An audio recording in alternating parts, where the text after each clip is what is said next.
네, 소의 원령이 낮을수록 당연히 광우병에 걸릴 확률도 낮아집니다. 네, 그렇다고 해서 우리가 송아지 고기만을 먹을 수는 없겠죠. 이번 시간에는 인간 광우병의 발병률 논쟁에 대해서 알아보겠습니다. 한세현 박사님 부탁드립니다.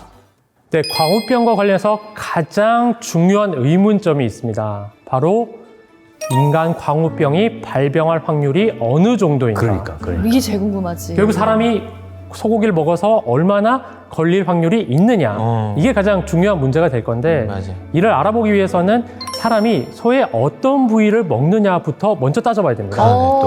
안창살 괜찮나요? 안창살.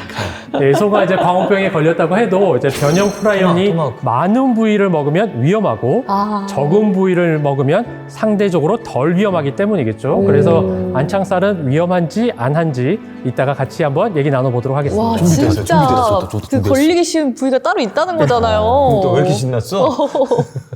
그 부위가 비싸겠죠.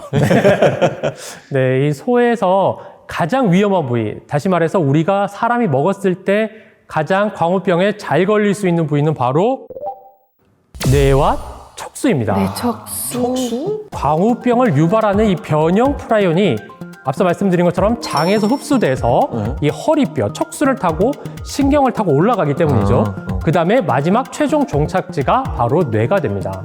그래서 뇌로 신경이 연결된 척수가 위험할 수 있는 거죠. 그런데 다행스럽게도 우리가 현실에서 소의 뇌와 척수를 먹을 일은 없다는 거죠. 딱히 없지. 도축장에 가서 이거를 어렵게 뇌와 척수를 구해서 집에 쌓아놓고 강제로 먹지 않는 이상은 실질적으로 먹기 어려운 거죠. 아마 영국의 소들도 이 육골분 사료의 재료 중에 이 오염된 뇌와 척수가 없었더라면 안타까운 대규모의 광우병은 발병하지 않았을 겁니다. 약간 소머리곰탕. 괜찮아요? 그렇죠. 이제 그런 부분들은 이제 위험할 수가 있기 때문에 뒤에 설명을 드리겠지만 이거를 수입할 거냐 말 거냐, 먹을 거냐 말 거냐 이거를 결정을 해야 되거든요. 그 부분에 대해서는 뒤에 다시 말씀을 나누도록 하겠습니다. 네. 근데 연쇄작용이 진짜 어마어마할 것 같아요.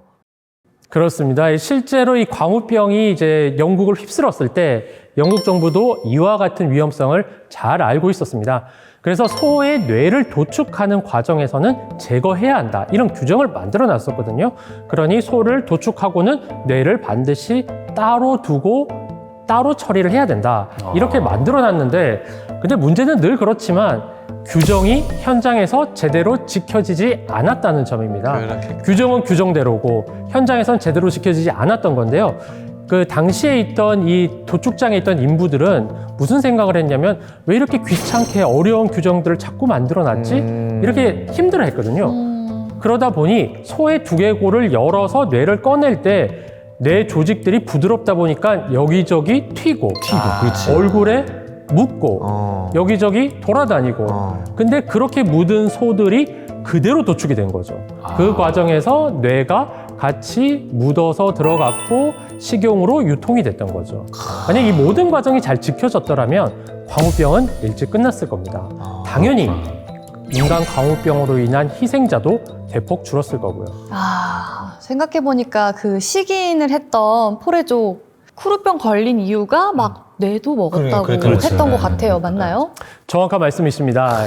이 특히 식인 장례에 주로 참여했던 사람들은 여성과 아이들이었고 이 사람들이 주된 희생자였습니다.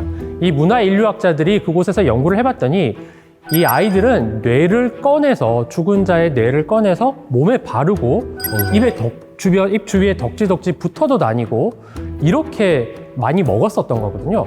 반면 성인 남성들은 이런 안타까운 일에 희생되지 않았던 게 이 식인 행사에 참여하는 빈도가 매우 낮았고 참여했다고 하더라도 뇌가 아닌 주로 근육을 먹었기 때문에 이렇게 희생이 덜 됐다. 이렇게 밝혀졌습니다. 그러니까 뇌는 정말 위험한 음식이네요. 그렇지. 그러면 편육은 괜찮겠죠. 편육은 그거는 그렇지. 뇌를 뺐잖아.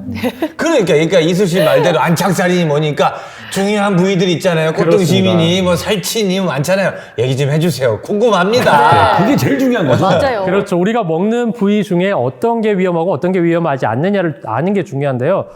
우리는 소의 살코기와 근육을 주로 먹죠. 그렇죠. 매우 다행스러운 일입니다. 결론부터 말씀드리면. 이게 왜 그러냐면 소의 살코기에는 신경 조직이 많이 분포하지 않기 때문이거든요. 앞서 말씀드린 것처럼 변형 프라이온은 신경을 따라서 가는데 살코기에는 신경이 많이 없는 거죠. 그 말은 사람이 소의 살코기만 먹는다면 광우병에 감염될 가능성은 상대적으로 낮다는 걸 뜻합니다.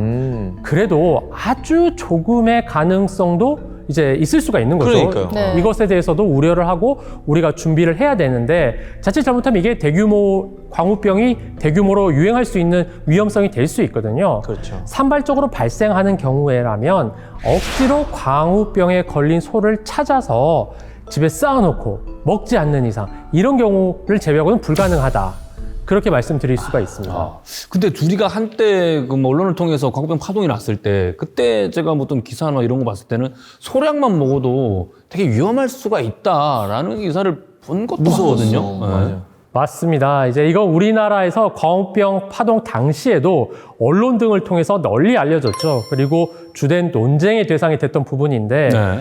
중요한 거는 여기서 우리가 확인해야 될 것은 실제적인 실험 결과이냐, 현실에 이것을 반영할 수 있느냐, 이것을 나눠서 봐야 될 필요가 있거든요. 그동안 발표된 수많은 광우병 관련 실험 논문들은 대부분 소의 조직 중에 변형 프라이온 단백질 함량이 가장 높고 큰 뇌의 연수 빗장 부위를 날것 그대로 실험했기 때문인데요. 이 부위에는 변형 프라이온 단백질 함량이 근육의 무려 10,000배에서 20,000배에 달합니다. 그러니 실제 실험을 할 때는 실험 결과를 꼭 잘 내고 정확하게 확인을 해야 하기 때문에 극도로 위험한 상태의 조직을 써서 실험을 하는 것이고 현실에서는 그렇지 않은 것이죠. 이게 형평성이 좀 어긋나긴 했네. 표본 자체가 일반적이지가 않았네요. 그렇습니다. 그뿐 아니라 이 조직을 떼내서 검사에 활용하는 시기도 이미 광우병이 진행돼서 증상이 발현된 이후라는 건데 이때는 변형 프라이온 축적이 정말 최대치로 일어난 시점이기 때문에 우리가 먹는 일반 살코기의 양과는 큰 차이가 날 수밖에 없는 거죠. 섭취량이 중요한 이유는 변형 프라이온 분자가 하나만 들어온다고 해서 병이 생기는 게 아니기 때문인 거죠. 모든 병이 그렇지만 이제 바이러스 같은 병도 우리가 뭐 코로나 바이러스도 우리 몸에 들어왔다고 해서 바로 생기는 게 아니라 우리가 그것을 통제하고 억제할 수 있는 이제 면역력이 있다면 발병하지 않는 거거든요. 마찬가지로 이 프라이온도 변형 프라이온 단백질도 일정 부분 이상의 양이 들어와야 되기 때문에 그 양이 들어오느냐 들어오지 않느냐를 나눠서 현실에서는 구분해서 볼 필요가 있습니다. 야, 우리가 그러니까 너무 겁먹었다라고 생각이 드는데, 그러니까 그래도 만에 하나라도 걸린 친구가 내 몸에 들어서 나한테 피해를 주면 또 나는 억울하잖아요. 그렇습니다. 그럼 어떻게 해요? 이제 가장 극단적인 어떤 사례를 들어주셨는데 만약 그런 경우 인광 광우병이 실제로 발병하려면 사람은 어느 정도의 양을 먹어야 할까요? 그렇게. 평상시에 면역력이 좀 약하신 분들은 광우병을 쳐다만 봐도 걸릴 것 같고. 그러니까 뭐 그렇지 않을까? 그러니까 그 사람의 몸 상태 저는 약간 그런 느낌이 있고요. 근데 그 종의 장벽 그런 것 때문이라도 꾸준히 계속 먹어야 되는 거 아니에요? 많은 노출. 오차도 있을 거 아니야. 어떤 사람은 똑같이 양을 먹었는데 어떤 사람은 증상을 없고 어떤 사람은 또 증상이 나타날 수 있으니까 어느 정도 다 똑같이 먹는다고 다 걸리는 것도 아니고 그러니까요. 또 다 안 걸리는 것도 아니고 그것도 애매모호하지 않습니까? 그런 것도. 자, 연구자들이 이제 머리가 좋은 연구자들이 수학적으로 계산을 한번 해봤습니다. 사람이 이 소가 광우병에 걸렸는지 모르는데 이 소의 뇌만 어느 정도 먹으면 인간 광우병에 걸릴 것인가? 결과는 150g이었습니다. 50g? 150g의 뇌를 소에게서 가져와서 계속 먹는다면 그랬을 때는 우리가 이 소가 광우병에 걸렸는지 안 걸렸는지 알 수 없는 상태에서도 인간 광우병에 걸릴 수 있다. 이렇게 통계학적으로 계산을 했는데요. 근데 150g이라는 게 어느 정도 양이냐면 소고기 1인분. 이 소의 뇌가 한 500g 정도 되거든요.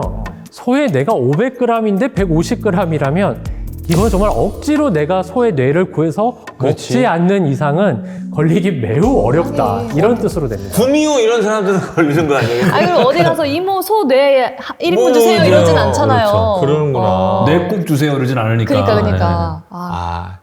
작정하지 않는 그러니까. 이상은 쉽지 않다. 그렇지 뭐 걱정이다 괜한 걱정이었다 싶기도 하네. 지금 생각해서 보니까. 예, 다행스럽게도 이제 실제로 이 정도의 독성 물질이 영국 사회에 무려 10년 동안이나 소고기를 안 먹는 사람이 없기 때문에 상당히 긴 기간 동안 엄청나게 유포가 됐거든요.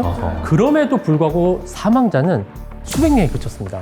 물론 이분들의 희생이 적지 않고 너무 안타깝지만 분명한 것은 이렇게 장시간 동안 오래 노출됐을 때 살아남은 사람이 절대적인 다수라는 거죠. 결국 현재 시행되고 있는 도축 규정만 잘 지킨다면 미래의 인광광우병 희생자들도 구할 수 있다. 이런 결론에 다다릅니다. 지금까지 인간광우병의 발병률 논쟁에 대해 알아봤습니다.